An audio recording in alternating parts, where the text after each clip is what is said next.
तो चेत होने के बाद सोई हुई लड़की को उठा करके गोद में अपने पति के पास ला करके उन्होंने रख दिया। कन्या की दशा को देख करके ब्राह्मणी ने अपने पति से कहा कि हे स्वामी, आप कृपा करके मुझे यह बतावें कि मेरी इस साध्वी कन्या की दुर्दशा किस दुष्कर्म के कारण हुई है। अपनी भार्या की बात को सुन करके उतंग मुनि थोड़ी देर के लिए शांत हो गए। हृदय में भगवान का ध्यान किया।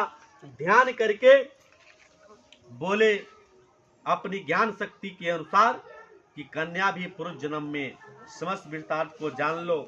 और अपने नेत्र को खोल करके उन्होंने बोला कि हे प्रिय, यह कन्या पहले भी जन्म में एक ब्राह्मणी थी। उस समय रजस्वला होते हुए भी एक समय घर के घड़े आदि बर्तन को छू लिया था। उसी पाप के कारण इसके शरीर में कीड़े पड़े हैं। इसने शुद्ध होने के बाद अपने सखियों के साथ इस पंचमी व्रत को देख करके उस व्रत का आदर नहीं किया। इसी के कारण इसके शरीर में कीड़े पड़े हैं। व्रत दर्शन प्रभाव से तो इस जन्म में इसका कुल तो मिल गया। तिरस्कार करने के कारण इसके शरीर में कीड़े पड़े हैं। मुनि के वचन को सुन करके सुशीला बोली कि हे स्वामी, जिस व्रत के दर्शन मात्र से आपने सम्मान बहुत उत्तम कुल में जन्म प्राप्त हुआ, जिसका तिरस्कार करने शरीर में कीड़ा भर गया है, तो महान आश्चर्यजनक व्रत को आप कृपा करके मुझसे सुनावें। उतंग ऋषि प्रसन्न हो करके बोले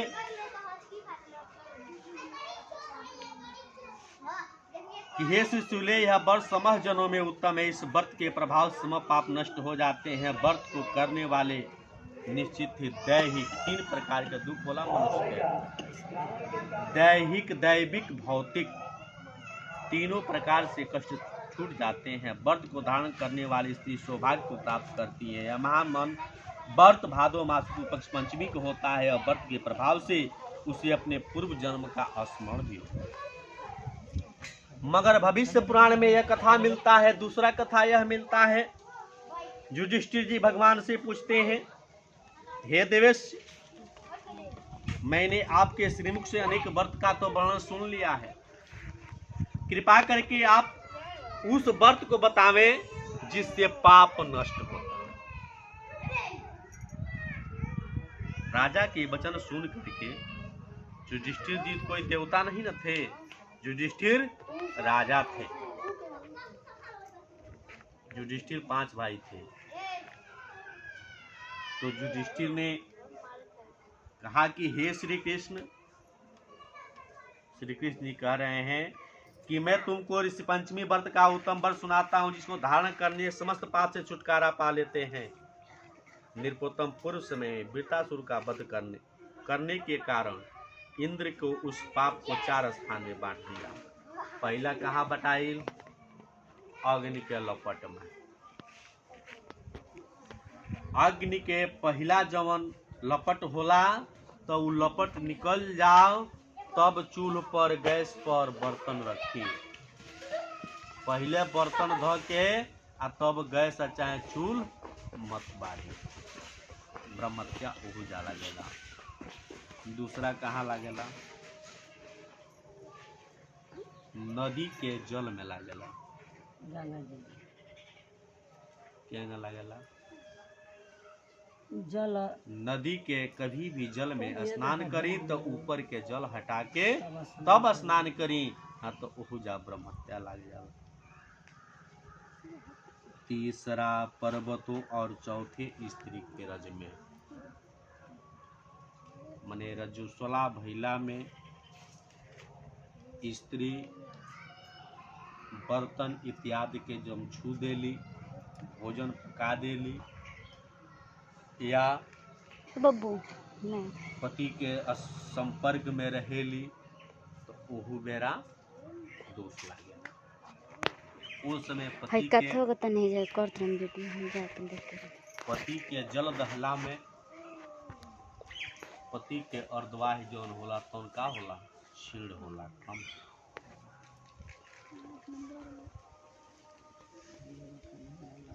तो ऐसे रजस्वला धर्म में जाने अनजाने में जो पाप होता है, उसी पाप को शुद्धि करने के लिए यह ऋषि पंचमी का व्रत किया जाता है।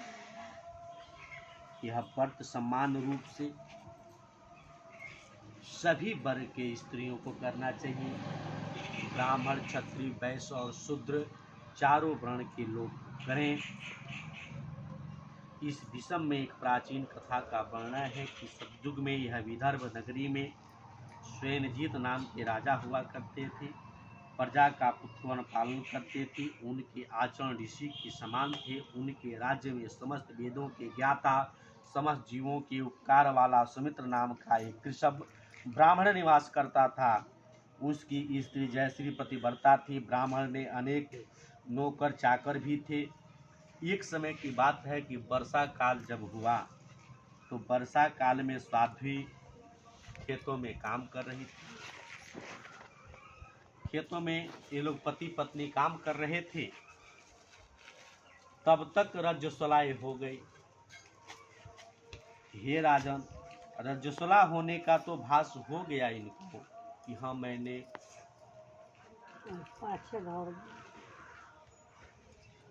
इनको आभास हुआ कि हाँ रजस्वला हो गई हूँ। फिर भी वह घर आई, अपने घर के कार्य में लग गई, घर का कार्य करने लगी। कुछ समय पश्चात दोनों स्त्री पुरुष वर्षा काल की साध्वी खेतों में काम करते करते रजस्वला ने भास, किंतु फिर भी वह घर आई तो कुछ पश्चात दोनों स्त्री पुरुष अपनी अपनी आयु भोग करके लोग मर गए। दोनों लोग मृत्यु जब हुआ तो मृत्यु से प्राप्त हुए और अपने ऋतु दोष के कारण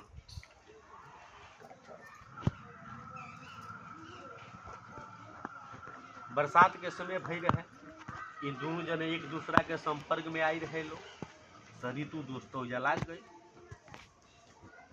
ऋतु दोष के कारण यह कुतिया बन गई और ये बैल बन गए, क्योंकि ऋतु दोष के अतिरिक्त दोनों का और कोई अपराध नहीं था। रजस्वलाई भई रही, बरसात रहे तो ऋतु दोष से लोग के लाग गए। दोनों जने संपर्क में आई लोग।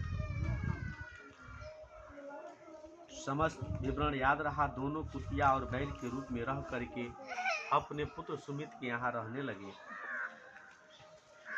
सुमित धर्मात्मा था, अतिथियों को पूर्ण सत्कार करता था। अपने पिता के श्राद्ध के दिन उसने अपने घर ब्राह्मण को जिमाने के लिए नाना प्रकार का भोजन बनवाया। उसकी स्त्री किसी काम से बाहर गई हुई थी। एक सर्प ने आकर के रसोई के बर्तन में विष उगल दिया। सुमति की माँ वहाँ कुतिया के रूप में बैठ करके देख रही थी। उसने अपने पुत्र को ब्रह्महत्या के पाप से बचाने के लिए इच्छा से उस बर्तन को जा करके स्पर्श कर दिया। जब स्पर्श किया तो सुमति की पत्नी से कुतिया को यह कृत्य सहा नहीं गया तो क्या की कि एक जलती हुई लकड़ी का काठ निकाल करके और इनको मार दिया। परदी रसोई में जो जूठन आदि जो शेष रहता था वो कुतिया को दे दिया करते थे, किंतु उसके क्रोध के कारण उसने कुछ नहीं दिया। रात्रि के समय भूख से व्याकुल होकर के यह कुतिया अपने पूर्व पति के पास जाकर के बोली कि हे नाथ, आज मैंने भूख से मैं मरी जा रही हूँ। वैसे तो रोज मेरा पुत्र कुछ खाने को देता था मगर आज कुछ नहीं दिया है। कारण यह हुआ है कि मैंने सांप के विष वाले खीर के बर्तन को ब्रह्महत्या के भय से छू करके उसको भ्रष्ट कर दिया। इस कारण बहू ने मारा, खाने को नहीं दिया। जब बैल ने कहा कि हे भद्रे, तेरे पाप के कारण मैं तो इस योनि में आ पड़ा हूँ। बोझा ढोते ढोते मेरी कमर टूट गई है। आज मैं दिन भर खेत जोतता रहा, मेरे पुत्र ने भी आज मुझे भोजन नहीं दिया, ऊपर से मारा, मुझे कष्ट दे करके श्राद्ध भी व्यर्थ किया। अपने माता पिता के वचन को सुनकर सुमति ने सुन लिया।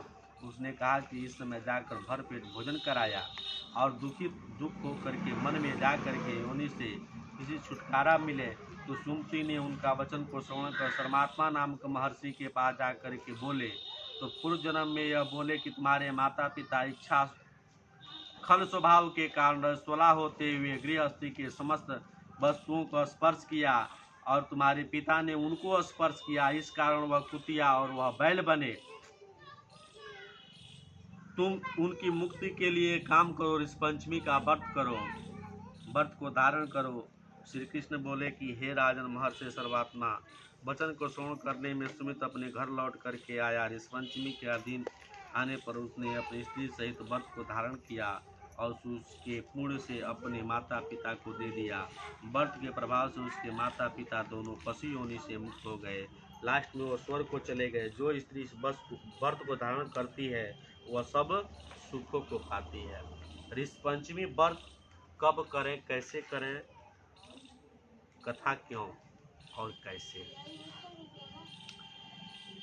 ये भादो मास शुक्ल पक्ष पंचमी के व्रत, इस पंचमी व्रत जो स्त्री पुरुष सही पापों से निवृत्त के लिए करते हैं, निमित्त पूर्वक पूजन करके सर्वमुख आरोग्य, अमृति, धान्य, यश, धन, यश, संतान, वैभव तथा विजय प्राप्ति, अनंत मोक्ष मिलता है। व्रत का विधान, व्रत वाले दिन ब्रह्म मुहूर्त में उठ करके किसी नदी या जलाशय में स्नान करें। मतलब 2 आदमी जो नया बोका समझा दिया जाता। स्नान करने से पवित्र हो जाएं, रेशमी धोती वस्त्र धारण करें, मन में व्रत का निश्चय कर वेदी बना करके शुद्ध मन से पंचामृत तैयार करें और रुद्र सहित सप्त ऋषियों उस पंचामृत से स्नान करावें। फिर शुद्ध वस्त्र उसको सुखाकर उसके आसन विराजमान करें।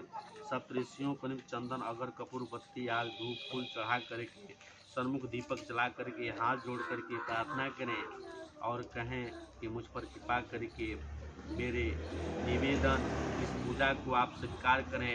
भगवान को भोग लगा करके प्रसाद समस्त बंधु बाधा कथा को सुन करके और बांट दें। ठीक है, ये खातिर ही कही जाला सदा छत फूल चढ़ा